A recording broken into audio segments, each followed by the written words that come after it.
Son las 7 de la mañana, 12 minutos. Es momento de la entrevista. Saludamos a Pavel Muñoz, exsecretario nacional de Planificación y Desarrollo, con quien hablaremos de esas expectativas que se forjan en torno al informe que presentará el presidente de la República. Pavel, bienvenido a este espacio de entrevistas. Bueno, este 24 de mayo el presidente de la República presentará, como es habitual todos los años, el informe a la Nación.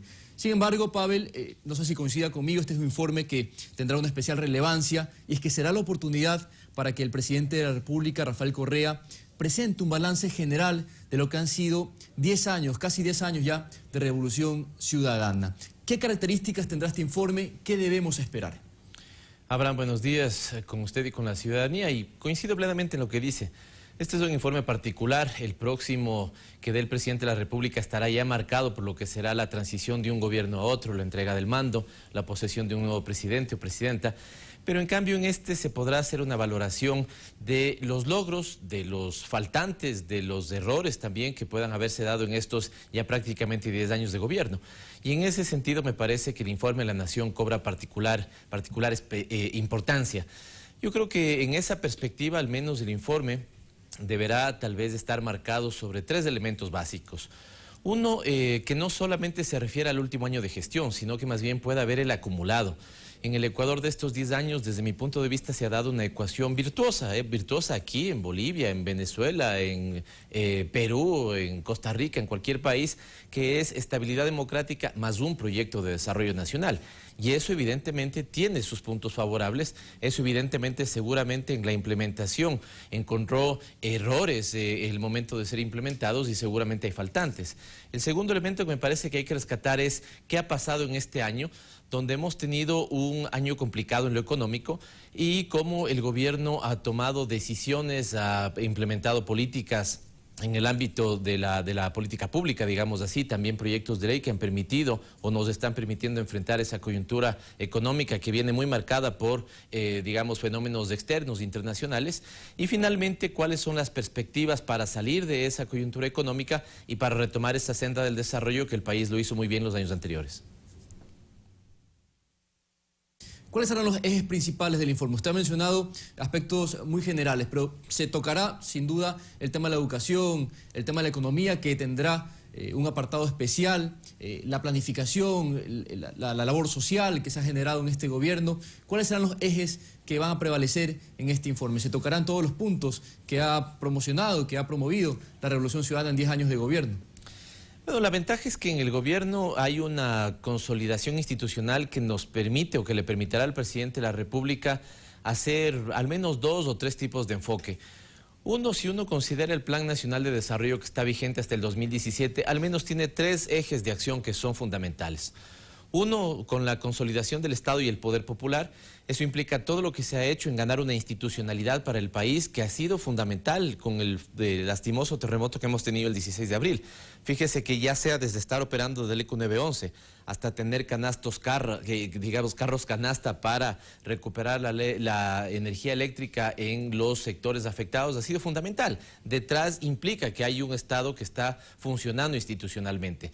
El hecho de que la estructura y los ministerios estén funcionando a nivel de distritos, de circuitos, da capacidad de operación rápida. Las UPCs, por ponerle un ejemplo, que son las unidades de policía comunitaria, fueron un centro de acopio desde donde se pudo entregar, las ayudas, los contingentes humanitarios a las personas afectadas. El MIES, operando también a nivel de distritos y circuitos, da cuenta de un Estado institucionalizado y eso es bueno. Ese es un eje que se podría explotar. El segundo eje tiene que ver con los derechos y las libertades del buen vivir. Ahí están todos los elementos sociales, me refiero a salud, educación, hábitat, vivienda, desarrollo infantil integral, lo que tiene que ver con seguridad social, los elementos de trabajo. Y finalmente tenemos uno que es fundamental también en estos momentos, que es la estructura económica y productiva. Ahí tenemos desde el cambio de la estructura, desde el cambio de la matriz productiva, estos son los elementos de comercio exterior, los elementos productivos, a el cambio de la matriz energética, y los proyectos multipropósito. Todo esto está atravesado con una gran inversión pública. Este es un país que ha invertido mucho más que el promedio de los países latinoamericanos y eso se ve evidentemente traducido en vías que no solamente son para que los carros transiten, digamos, las vías fomentan turismo, las vías mejoran la competitividad, tenemos inversión en hidroeléctricas que hacen un cambio fundamental en la matriz energética y esto permitirá que en el futuro mayores y mejores industrias puedan ser instaladas en el país. Tenemos evidentemente una gran inversión para haber aumentado los niveles de cobertura y también de calidad en el ámbito de la salud y educación. Y eso podrá ser, digamos, puede ser un enfoque con el cual trabaje el presidente. La otra es la articulación en 6 sectores que se tienen: la seguridad, lo social, los sectores estratégicos, los temas productivos. Así que de cualquiera sea estas dos formas que se estructure, me parece que se podrán dar cuenta de dos cosas que son fundamentales: los grandes logros que se han dado en estos años, pero también en un ejercicio autocrítico hay que saber cuáles son los retos para que se puedan enfrentar en el futuro.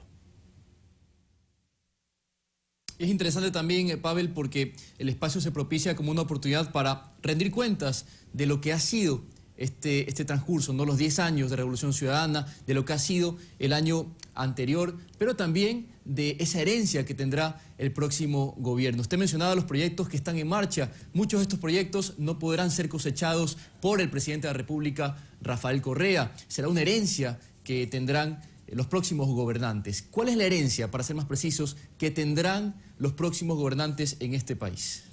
Respecto a la primera parte de su pregunta, que me parece también muy importante, es que cabe a 10 años de un proceso de desarrollo, porque me parece que el gobierno de la Revolución Ciudadana instaló eso, un proceso de desarrollo.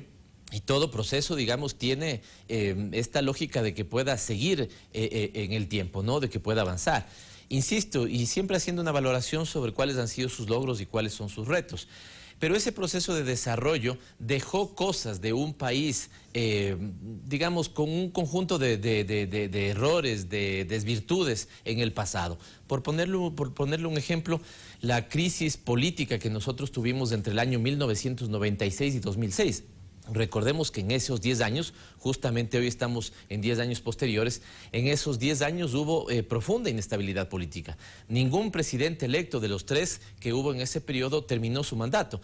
Esto significó que el país no pueda definir un proceso de desarrollo estable. La propia estructura de que tengamos gobiernos que duran 4 años, ¿no es cierto?, realmente pueden hacer poco. Entre lo que planifican y lo que después ejecutan, digamos, se va el tiempo. Si es que dejamos elementos de error, desvirtudes, como yo llamo, en el pasado, entonces, ¿qué se está dejando para el futuro? Y ahí decía usted, ¿cuáles son las herencias que deja este gobierno?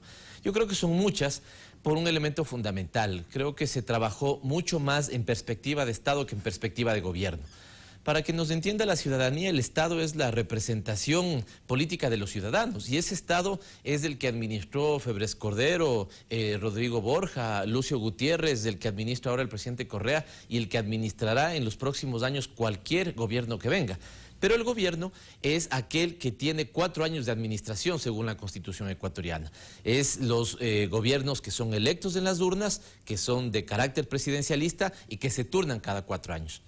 Cuando yo quiero decir esto, quiero decir que el presidente Correa, como se puede ver en su propia pregunta, tuvo la perspectiva de que se hagan muchas más cosas útiles para su propio gobierno, digamos, muchas más cosas útiles para el Estado que para su propio gobierno. En este sentido, cuando uno piensa en los cambios estructurales de la educación, el primer niño que entró a desarrollo infantil integral va a salir 10, 12 años después, y entonces este gobierno ya no lo verá. Los propios becarios que hoy están por fuera, que vendrán, ¿no es cierto?, a prestar su contingente profesional para el país, este gobierno ya no los verá. Los cambios estructurales a nivel de los hospitales que se han venido haciendo, de la gran infraestructura en el país, este gobierno no necesariamente los va a ver, pero los próximos, ¿no es cierto?, en representación del Estado ecuatoriano, sí podrán cosechar esos frutos. Las 8 hidroeléctricas que se están construyendo, que se han ido inaugurando desde el año anterior, en este también se lo hará, y al próximo seguramente quedarán algunas de ellas, le permitirán ya no al presidente Correa, sino al gobierno que venga, ¿no es cierto?, tener una economía que ahorre cerca de 1.200 millones de dólares anuales. Los proyectos multipropósito, que hacen dos cosas: controlan inundaciones, ya mostraron su efectividad en este fenómeno del Niño, Que haya sido poco o mucho, digamos, eso son los expertos los que lo tienen que decir, pero ya mostró su utilidad y su contingente. Y esa agua que se puede administrar después será canalizada para riego.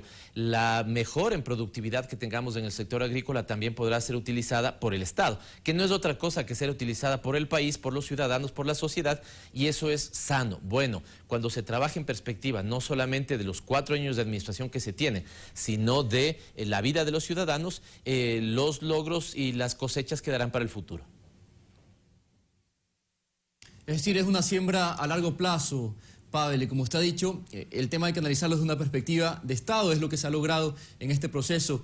Hablar del Estado, su rol y trascender de ese concepto reducido del gobierno. Lo interesante también será ver cuánta memoria histórica se ha conseguido en estos años, porque es una siembra, como insistimos, a largo plazo, pero que probablemente pueda ser desvirtuada si vienen gobiernos con lineamientos diferentes. ¿Cuál será la memoria histórica que presenten los ecuatorianos en los próximos procesos electorales? Y a propósito de esto, Pavel, seguramente este informe no escapará de señalamientos, de cuestionamientos de sectores de la oposición que ya están instalados en sus trincheras electorales. Esto lo debemos esperar, ¿no? Me parece que usted topa un elemento que es fundamental. Un proceso de desarrollo no solamente puede ser inversión en infraestructura, no solamente puede ser escuelas, hospitales, carreteras. Un proceso de desarrollo tiene que ver con cambios culturales. Cambios culturales que van desde cómo los ciudadanos pueden desde reconocer que tienen hoy más servicios, pero también estar permanentemente vigilantes de que el servicio que se les da sea de mejor calidad. Esto supone, digamos, una ciudadanía que sea más capaz de reclamar los derechos que tienen que ser bien otorgados.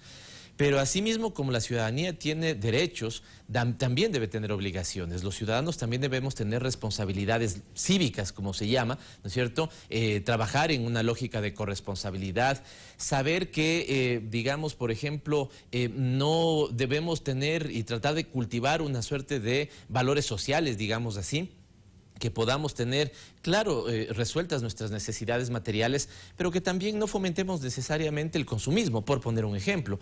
Que si podemos escoger entre una producción nacional y una producción importada, ojalá escojamos la producción nacional, porque detrás está la posibilidad de que generemos más empleo, de que se dinamice el aparato productivo, ¿no es cierto? Y eso es bueno para el país.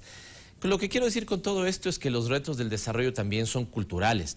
En ese sentido, ojalá los ecuatorianos podamos haber ido adquiriendo mayor conciencia social, política, de cómo comportarnos, digamos, frente a las propias adversidades. Yo creo que ahora el terremoto nos dejó un gran ejemplo positivo.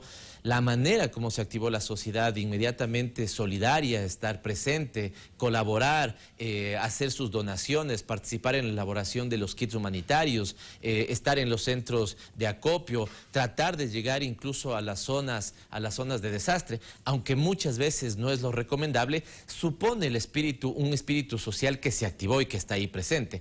Pero cuando usted señala de la memoria histórica, también ese espíritu debe estar presente para que en el futuro la gente pueda reclamar como suyos los logros de estos años.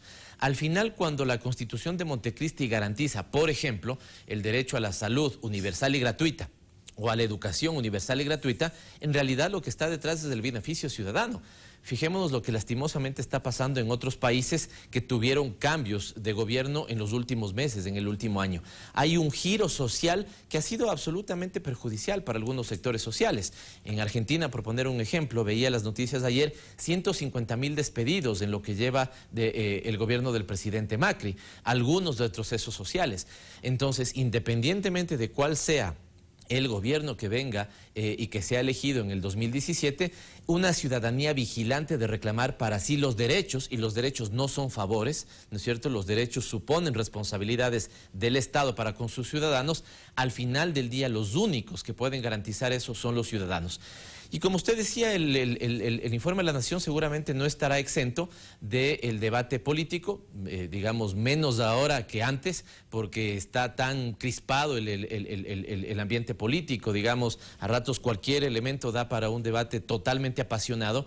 Cosa que es bueno por un lado cuando hay debate político, pero me parece que ya también es negativo cuando ese debate es absolutamente apasionado, sin argumentos de por medio, sino, digamos, simplemente con apreciaciones, muchas veces con rumores se hace ese debate político, y yo creo que eso es negativo.